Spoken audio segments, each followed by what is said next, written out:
The art of concentration is the art of keeping awareness, that ball of light, on one thing for an extended period of time. Every time that ball of light drifts away, we bring it back. It drifts away again, we bring it back, right? So that's the theory. You have awareness and you have the mind. You are not the mind. When people say my mind wanders all the time, technically that's a false statement. What wanders is your awareness. Your awareness is moving within your mind. So that's the theory of it. So let's do a simple little practical exercise to see if this actually works or it's just some monk voodoo talk, okay? So for that, I need audience participation. I need all of you to sit up straight in your chair, okay? So if you have anything in your lap or hand, just place it down on the ground. Sit up straight in your chair with your spine straight. If you're leaning back, just sit forward a little bit. I want you to close your eyes, take a slow, deep breath in, and I want you to become aware of the room. Become aware of the chair that you're sitting on. Become aware of any sounds you might hear, the sound of my voice, the humming of the projector or air conditioning. Now I want you to become aware of the most recent wedding that you attended. Do you remember whose wedding it was? Who was getting married? Did you approve of the marriage? Try and think everything you can about the wedding. Did you go by yourself? Did you go with your family? Was it a large wedding? Hundreds of people? Or was it small and intimate with maybe 20, 30 people? How was the food? Was it good? Was there alcohol? Did you drink a lot? Do you even remember how much you drank? Do you remember what the bride was wearing? Did she make a good choice? Now I want you to remember the most recent holiday that you went on, the most recent vacation that you went on. Do you remember where it was? And what kind of vacation was it anyway? Was it a yoga retreat? Was it a wellness trip? Was it educational? Was it adventure? How long did you go for? What was the weather like over there? Try and think everything you can about this vacation. Did you spend a lot of money? How was the food? Spicy, bland, bad?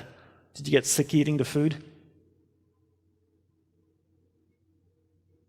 Now your eyes are still closed. I want you to become aware of the room again. Become aware of the chair that you're sitting on, the sound of my voice, humming of the air conditioner or projector. Now slowly open your eyes and settle back in your seats again. Okay, that was a very simple exercise to prove two things to you. One is there's a clear separation between awareness and the mind. And second is you can actually take your awareness and move it to any area of the mind that you want it to go to. Because you just allowed me to do that. I took your awareness from this room, becoming aware of this chair that you're sitting on, the sound of my voice, the air conditioning, the projector, and you went to the wedding area of the mind. And the longer you stayed there, the more you thought about the wedding. How do I know you were thinking about it? Because I had my eyes open, and when I asked you a question like, did the bride make a bad choice? Some of you were like, with a dress? Yes. So I knew you were thinking about the wedding, right? And then you went from the wedding area of the mind, and you traveled all the way to the vacation area of the mind, and you stayed there, and while you were in the vacation area of the mind, you weren't thinking about the wedding or about the room. And then you went from the vacation area of the mind back to the room again. And I made you think about the chair, the room, and you weren't thinking about the wedding or the vacation then. And this is what happens all day. We allow people and things around us to take awareness from one area of the mind to another all day long, from the time we wake up.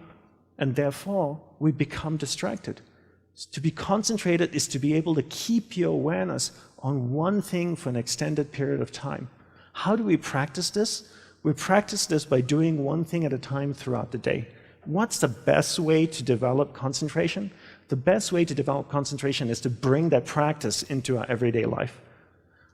Look at opportunities throughout your day. In your average day, ask yourself, what's a great opportunity to practice concentration? How many of you have a spouse or partner that you live with? quite a few of you. Every time you speak with your spouse or your partner, keep that ball of light, that awareness on that person. It drifts away, bring it back. It drifts away, bring it back. The more you practice this, the more you become better at concentration. Give her or him your undivided attention. So if you speak to your spouse for 2 hours a day, what a great opportunity to practice concentration. Every time you speak with your child, practice concentration. Parents come up to me all the time and say, Dandapani, how can I teach my children to concentrate? Very easy. You learn to concentrate first. You know, there's an old saying that goes, monkey sees, monkey do, you know? And if you can't concentrate, you can't expect your child to concentrate. And if you don't teach your children how to concentrate, how can they possibly learn how to concentrate? They can't. The benefits of concentration are endless, right? When you're able to concentrate, you're able to focus all your energy into a single given point. Life is a manifestation of where your energy is flowing. And if you can't concentrate your energy, the things that you want to manifest in your life becomes very, very challenging. So learn to concentrate by doing one thing at a time. Bring this practice into everything that you do throughout the day. Make it a part of your life. Practice, practice, practice. Keep bringing awareness back and keep it focused on one thing at a time. Share this knowledge with your children.